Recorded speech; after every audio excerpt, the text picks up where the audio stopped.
वैभव लक्ष्मी की व्रत कथा। कमला एक बेहद सुशील और संतोषी प्रवृत्ति की स्त्री थी। वह भगवान विष्णु की सच्ची भक्त थी। अपने पति सोहनलाल के साथ गांव में रहते उसके परिवार ने सदा दुख ही झेले थे। तब पति पत्नी ने आपस में सलाह की और अपने बच्चों को लेकर एक बड़े शहर में आ गए।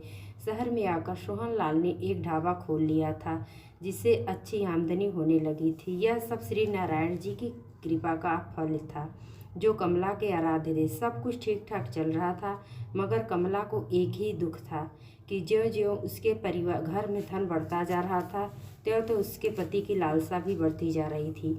उसने अपने कमाए धन को जुए, सट्टे और लॉटरियों में लगाना शुरू कर दिया था। कमला अपने पति की लालची प्रवृत्ति से डरा करती थी। मौके बेमौके वह उसे समझाती थी, मगर सोहनलाल पर उसके समझाने का कोई असर नहीं होता था।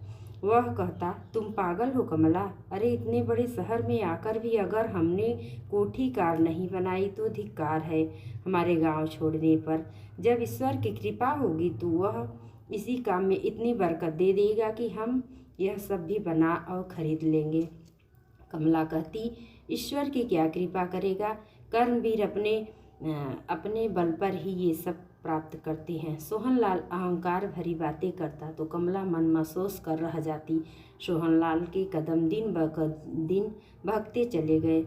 उसे जब भी जुए, सट्टे या लॉटरी में नुकसान होता तो वह शराब पी लेता। इस प्रकार उसका ध्यान अपने धंधे की तरफ से हटता चला गया। जो ढाबा कल तक फायदे में चल रहा था, वह धीरे धीरे नुकसान देने लगा। इसी गम में कभी कभी सोहनलाल दिन में भी शराब पी लेता था, जिस कारण उसकी दुकान पर ग्राहकों का आना और भी कम हो गया। इस पर भी सोहनलाल के कोई समझ नहीं आई। वह बिक्री के पैसों से जुआ या लॉटरी खेल लेता और शराब पी लेता। घर में पैसा देने उसने बिल्कुल बंद कर दिया। कमला पैसों की जिक्र करती तो वह काम मंदा होने का बहाना बना देता। ढाबे का सारा सामान एक दुकान से उधार आता। जब दुकानदार को उसके जुए की लत और शराब पीने का पता चला तो उसने उधार देना बंद कर दिया। ढाबे के कारीगर भी पैसा न मिलने के कारण काम छोड़कर चले गए। नतीजा यह हुआ कि ढाबे में ताला पड़ गया। अब तो घर में फाका होने लगा। अब सोहनलाल काम धंधे की तलाश के नाम पर सुबह सुबह घर से निकल जाता और शाम को न जाने कहाँ से शराब पीकर लौट आता। घर में दोनों मासूम बच्चे और कमला भूख से बिलखते रहते।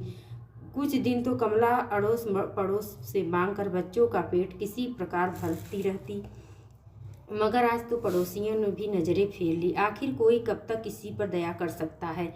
रात होने पर बच्चे भूख से बिलख बिलख कर सो गए। नशे में धुत सोहनलाल भी आकर सो गया और बेचारी कमला घर में बने मंदिर के सामने बैठी रात भर आंसू बहाती रही। उसका हृदय बार बार कह रहा था, हे नारायण जी, यह मुझे किस पाप की सजा दे रहे हैं आप। प्रभु, मेरे परिवार पर आए इस संकट को टालो। आज मेरे बच्चे भूख से बिलखते हुए सो गए हैं। मेरा पति पथभ्रष्ट हो चुका है। हे लक्ष्मीपति, रक्षा करो, मेरे पति को सद्बुद्धि दो। इस प्रकार विनती करते वह कब सो गई, उसे स्वयं ही पता नहीं चला। सुबह जब उसकी आंखें खुली तो देखा कि बच्चे सोए पड़े हैं।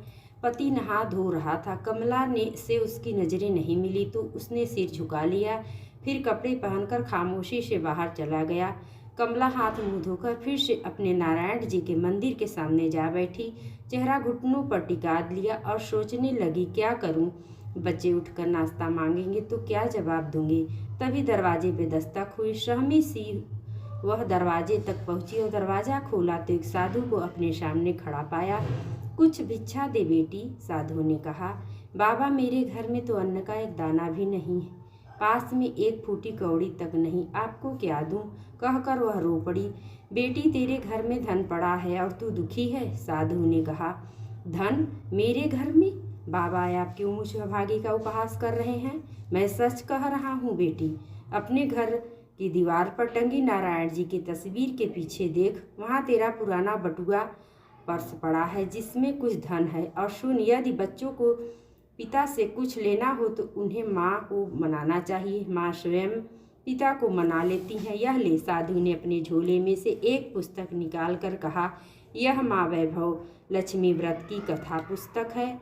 तू माँ लक्ष्मी की शरण में चली जा, माँ तुझ पर अवश्य ही कृपा करेंगी और तेरा घर धन धान्य से भर जाएगा।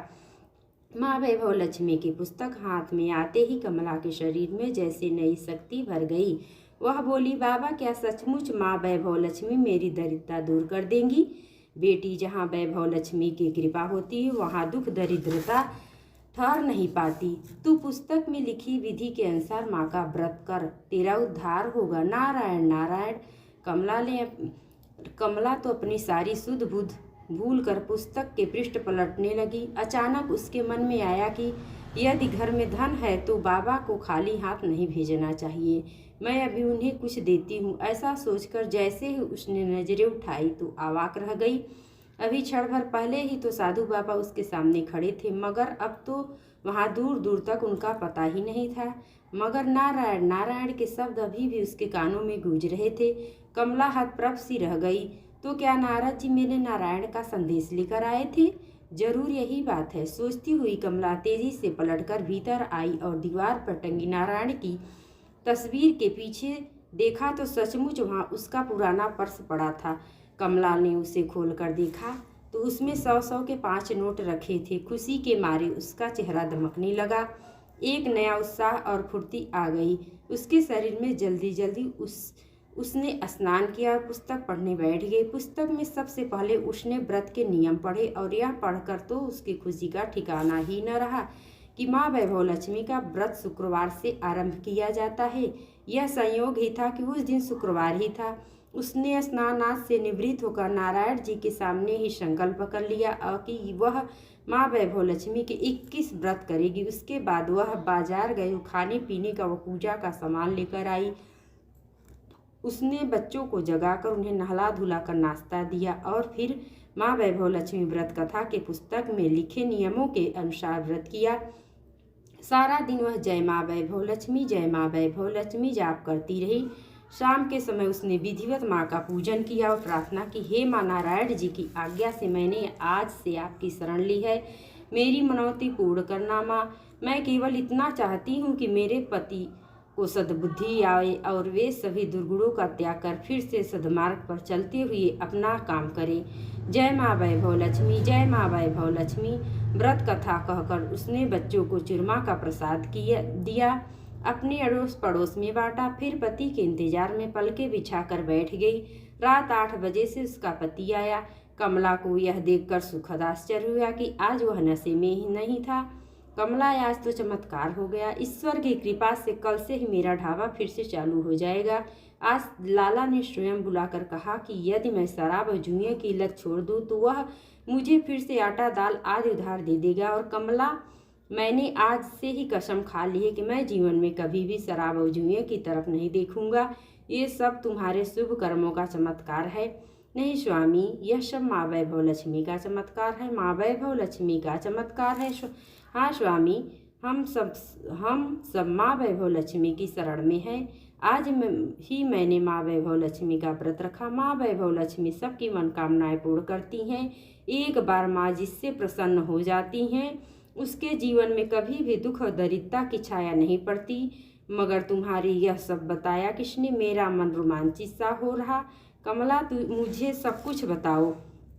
आओ स्वामी आओ, आप भी पहले माँ का आशीर्वाद ले कमला उसे मंदिर के समीप ले गए। चौकी पे श्री यंत्र के समक्ष माँ वैभव लक्ष्मी की ज्योत अभी जल रही थी और जल के पात्र पर रखी कटोरी के घर का आखिरी गहना कमला की नाक की सोने की कील पड़ी थी।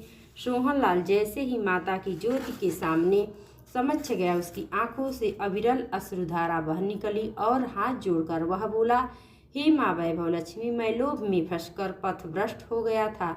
मैं बिना मेहनत किए ढेर सारी दौलत पा लेना चाहता था। मैं समझ गया कि आपने मुझे लालच का ही दंड दिया था। हे माँ, अब मैं अपने परिवार सहित आपकी शरण में हूँ, आप मेरा उद्धार करो। हे माँ, मैं आज संकल्प करती हूँ कि अपनी पत्नी के साथ आपके व्रत करूँगा। फिर दोनों ने मिलकर माँ वैभव लक्ष्मी का व्रत प्रसाद ग्रहण किया। दूसरे दिन सोहनलाल ने अपनी दुकान को झाड़ पोंछ कर साफ किया ही था कि उसके पुराने कारीगर भी वापस आ गए और दोपहर होते होते ढाबा पहले की ही भांति चलने लगा। इसके बाद जब शुक्रवार आया तो पति पत्नी ने मिलकर माँ वैभव लक्ष्मी का व्रत किया। इस एक सप्ताह में सोहनलाल के घर की स्थिति तेजी से सुधरने लगी। अब सोहनलाल ने लोभ लालच सब त्याग कर सब कुछ माँ की मर्जी पर छोड़ दिया। इस प्रकार 21वां शुक्रवार आया तो दोनों ने अपने सगे संबंधियों को बुलाकर कथा कही, 7 कन्याओं का पूजन कर उन्हें भोजन कराया और उन्हें वैभव लक्ष्मी व्रत कथा को एक एक पुस्तक भेंट की। इसके अतिरिक्त उन्होंने 101 प्रतियां सभी श्रद्धालु भक्तों में बांटी। उसी दिन उन्होंने यह संकल्प भी लिया कि हम उम्र भर निष्काम भाव से माँ वैभव लक्ष्मी का व्रत करते रहेंगे। बोलो माँ वैभव लक्ष्मी की जय। कथा के बाद माँ से इस प्रकार प्रार्थना करनी चाहिए, हे माँ, जिस प्रकार आपने कमला के मन की मुराद पूरी की, ऐसे ही अपने सभी भक्तों की मुरादें पूरी करना। माँ, अपनी शरण में आए की रक्षा करना, सबको सुख समृद्धि धन्य धान्य और संतान देना। माँ, बोलो माँ वैभव लक्ष्मी की जय।